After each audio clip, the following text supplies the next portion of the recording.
Hi and welcome. I'm Dr. Robert Glatter, Medical Advisor for Medscape Emergency Medicine. Joining me today to discuss the results of a recent study of the national performance of EMS services is Dr. Ben Weston, Associate Professor in the Department of Emergency Medicine at the Medical College of Wisconsin.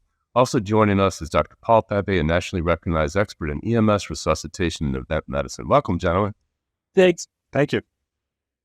The reason we're gathered here today is to really comment about a study that was put out by Mount Sinai School of Medicine, Dr. Redlener, entitled National Assessment of EMS Performance at the Response and Agency Level. And there are some critiques of the study we'll get into. Also, Ben, you have a study that's going to be published in EMS World in the spring. It's called Achilles Heel in EMS Mission of Public Service, the Need to Prioritize Disparities Research, Awareness, and Related Care Delivery. Paul, you're a co-author on this, as well as Elijah Dahlstrom, a fellow working with you, Ben. I think it's important we touch upon your study in the context of this recent Sinai study. And Ben, I'll let you start with the Sinai study. Can you break it down for us and what you see as some of the critiques, how the design goes, the methodology, and so forth? So really, this was just looking at a huge data set, the NEMSIS National EMS Information Systems data set, talking like 10,000 agencies, 26 million events analyzed. So a huge data set. But, it's challenging when you're looking at those huge data sets. But I think what they came up with is they looked at different quality metrics, and they found there's a lot of variability, maybe not surprisingly, across 10,000 agencies. There's a lot of variability in quality of care. And so they pointed to that as an opportunity to really improve quality systems, continuous quality improvement in EMS systems. But when you're comparing EMS systems across the board, it's very difficult to account for variability, certainly between urban, rural, and suburban, and as well as wilderness EMS systems. And so it's a challenge. And I think they took it on, but I think, certainly it doesn't, in my opinion, allow us to really effectively make a clear delineation between the care that they've evaluated amongst these systems. Paul, would you agree on that? Part of it is that this is looked at almost in a very, to me, oversimplistic fashion, because there's so many variables that happen on scene. It's hard for me to believe, for example, in one of the cases they talk about hypoglycemia, person has hypoglycemia. Well, how did they know that? Do they measure it, or is it showed up later at the hospital? I don't know from this study that's how they do it. But let's assume a person had symptomatic hypoglycemia. It means I assume that the paramedics found that. I find it really hard to believe that they wouldn't have treated in that case, or the patient was already treated by the family, and was getting better, or, those kinds of things. So you don't know what happens in individual scenes. And that's one of the things about, for me, true quality assurance is actually being there, seeing what's going on with your troops, and getting a better feel for the variables that could happen in some circumstances on an individual basis that may not be accounted here. Now, this is a brilliant attempt to try to start looking at quality. The question for me is sometimes, what you're using as those variables that you're looking at, how do you define them? Okay, I can drill down on this a little bit more. And then finally, what are the outcomes? So just the fact that even if you treated somebody, I think that's an outcome. That's a good point. But did they get better? And I'm more interested in quality from that point of view. And is the patient happy? Are we happy? And, was the outcome good in the end? Right. And your paper that looks at, sociological-based disparities in care, acknowledging them, you did a nice meta-analysis in your paper that really hits the nail on the head. First of all, recognize that these disparities exist: sex, race, age, gender, ethnicity, and so forth. And trying to make a dashboard, which Paul had certainly brought to my attention in doing so. And I'd love to hear more about your work in this regard. Dr. Winston's an outstanding person here to be talking to you about this, because several things. One is that during COVID, it was recognized he has a really good EMS system, but he has a sense about who they're responding to. He was really good during COVID, and they actually made him the health advisor for the whole county that he lives in there in the Milwaukee area. And so he really was sensitive because he knows what's going on in the streets, how various populations were treated. And it's largely socioeconomic is what he found out. And he created dashboards to actually look at this a little carefully. And hopefully he can describe some of those, because I think those are the things that others are now emulating and wanting to pick up on. I know I just was at a meeting recently with leaders in the fire service, for example, who wanted to address these issues, and they turned to Ben. I'm sorry if I embarrassed you, Ben, but you deserve it. Again, a leader in this area. No, I appreciate that, Paul, especially coming from you. And I think when we think about quality in our EMS system, so I'm in Milwaukee County, we have about a population of 1,120,000 patient encounters a year. There's a few different ways to measure quality. Now, we could have, someone like Paul who has decades of experience just ride along in a med unit for an hour, and he'll probably get a pretty good idea of what the quality is in our system. But for the rest of us, we depend on dashboards and benchmarks and things like that. And so when we look at our dashboards that we put together, so for example, we have a cardiac arrest dashboard in Milwaukee County, and we can say we do really good in this aspect of cardiac arrest. But it turns out when you break that down by race and ethnicity, for example, we do really good for a segment of our population. We don't do quite as good for a different segment of our population. And that's when we get into these discussions of equity and care. And I think it's important to point out, a lot of people think, well, equity and care, it's interesting, but it's kind of a niche issue. You add together the folks that we've seen who are not equitably cared for in the EMS system, women, folks of advanced age, kids, people of color. What percent of your population is that? It's probably about 70% of your population when you add all that up together. So this is not a niche issue. This is the majority of patients you serve. And let me interrupt you there and just qualify that a little bit, because it sounds like, oh, the EMS system is not taking care of those people well. Well, the answer is yes. If you think of the EMS system as a whole public health realm, in other words, have we been training everybody in doing bystander CPR?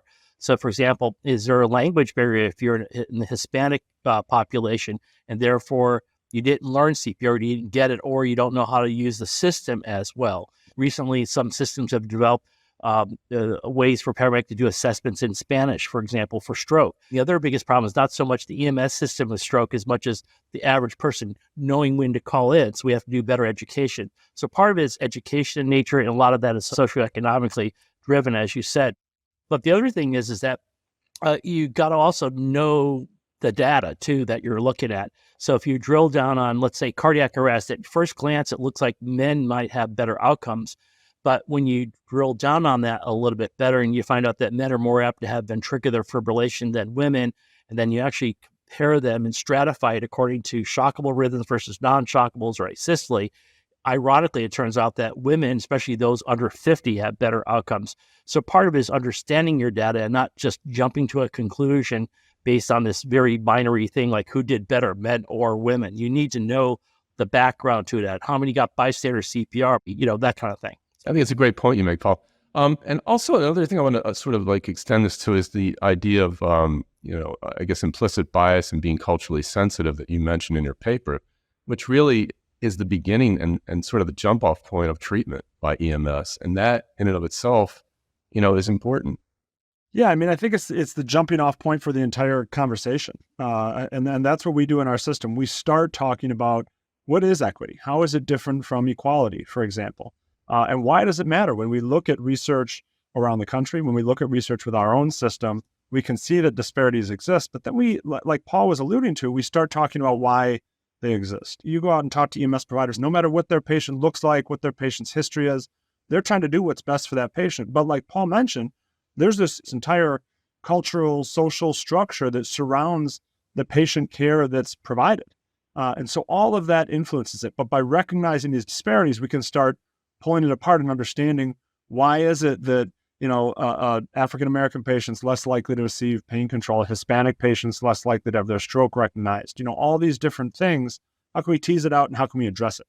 Do you have training modules that you incorporate into your systems? I'm just curious, is that something that you're looking to do or have done? Yeah, absolutely. So we have training modules. We started off again with just defining it. What is equity? Why does it matter? What do we see in EMS systems around the country?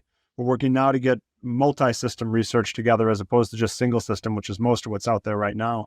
So that's really the first step. And then the second step is, I think, looking introspectively, and our system has been very supportive. Our fire chiefs, our county executive, everybody's been very supportive of saying, what can we do better? And when we find issues in our own system, we're going to talk about them. We're going to publish them. And we're going to say we can do better here, here, and here, because if we don't, we're never going to do better.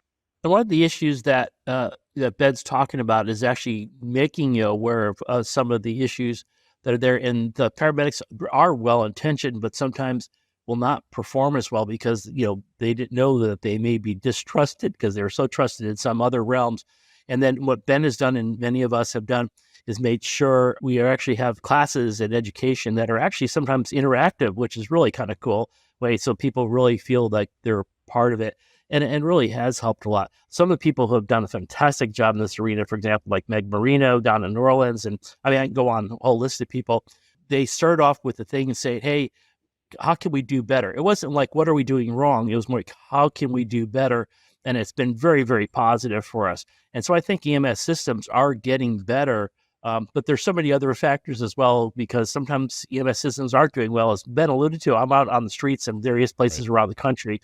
And within a very short period of time, I can tell you about the training and or the oversight that they have on those systems. We're in our own backyard here, but let's extend this globally. Do you find that we're in a similar position as other countries in Europe or Asia? Well, from my point of view, is that Ben's going to tell you in a few minutes about some studies he's actually looked at that are conducted in other places around the world. And I think overall we're doing well. Some places I could say maybe we're doing better, but because they often have, for example, in many parts of Europe, there are actually physicians who are expert, not only in, say, in the ICU, but also in the streets. And they'll go there and they're very good about making sure that people are performing well. They're out there with their troops. It's not just the technical aspects of like when to get a drug or what procedure to do next. Part of it is how you behave in a compassionate manner and exuding caring for the population you're treating. And so they've done very well in some areas where you have great leadership. But again, if you don't have good leadership, it may be just the opposite under those circumstances. So it's like any other industry. It can be variable. And then let's apply back to the hospital as well, because sometimes EMS systems are affected by how patients are received and if there is a good continuity of care there as well. Ben, what would you say about that? Just to touch on Rob's question about the kind of international picture, broadly, there's not much disparities research out there. There's a study by Farkas and colleagues that looked at everything there was for disparities research. And it's interesting to look at, but it's not that many articles. There are some that speak to the global picture. There's one by Grubik and colleagues. He talked about bystander interventions and found the similar sort of thing. In low-income countries, there's less bystander interventions, but there's just not much globally out there. And of course, it's important to remember that the majority of countries around the world do not have robust, established pre-hospital systems of care. In parts of North America, some South America, some Europe, Asia have them, but most countries don't. And so it's really hard to judge the disparities in those areas as well, but I'm sure they're there. I wanted to have some takeaways from our discussion. I'll let you start, Paul, and just wanted to follow up with you, Ben. One of the things that people don't appreciate is that in some of it's counterintuitive, what creates quality. So, for example, if you think I have a paramedics defined as the people who do advanced life support, IVs, drugs, other procedures like that. So the feeling is that, hey, paramedics save lives. Let's get one on every corner. But it turns out that about probably as much as 90% of what we get called off for 911 could be handled by a basic EMT, emergency medical technician. Right. And therefore, many systems that have done well actually have fewer paramedics. They keep a smaller cadre of highly skilled paramedics who frequently use their skills, so they are much better at it. And we've learned that with trauma centers. You don't want to make every hospital a trauma center. You want to have a certain place that's a specialized area that gets really good because they do it all the time. So it seems counterintuitive that with lesser paramedics, we have a better system, but the outcomes seem to be better because those folks are often not only well skilled because they get to do it often, but they're also wiser, have had a lot more experience with the sicker cases. And so there are subtle things that could create really good quality of the system. And people will say, oh, don't take away our paramedics. But, it's part of his understanding. So there's a lot of subtleties to all this that go well beyond just, looking at how many people we responded to or how many got taken to a trauma center or whatever it may be under those circumstances. Yeah, I mean, I think coming back to the first point of our discussion, this article, I think it points out the need for a continuous quality improvement system within your EMS agency. And a lot of that, I think, in a lot of EMS agencies is about looking at individual cases and talking to the provider and talking through what went well and what couldn't in this education. And that's critical. But I think benchmarking data and understanding what your system as a whole, how that performance is, can be just as critical. And I think that the take-home point I would put is when you do that benchmarking, make sure that you're understanding the disparities that exist in your system, whether it's racial and ethnic, whether it's gender, whether it's age-based, whether it's geographic. If you have a lot of departments, what sort of disparities are in your system, and try to tease out those benchmarks a little bit. And that'll help you to target your education and target that quality improvement more effectively. This has been a great discussion. I want to thank you again for joining us. I really appreciate it.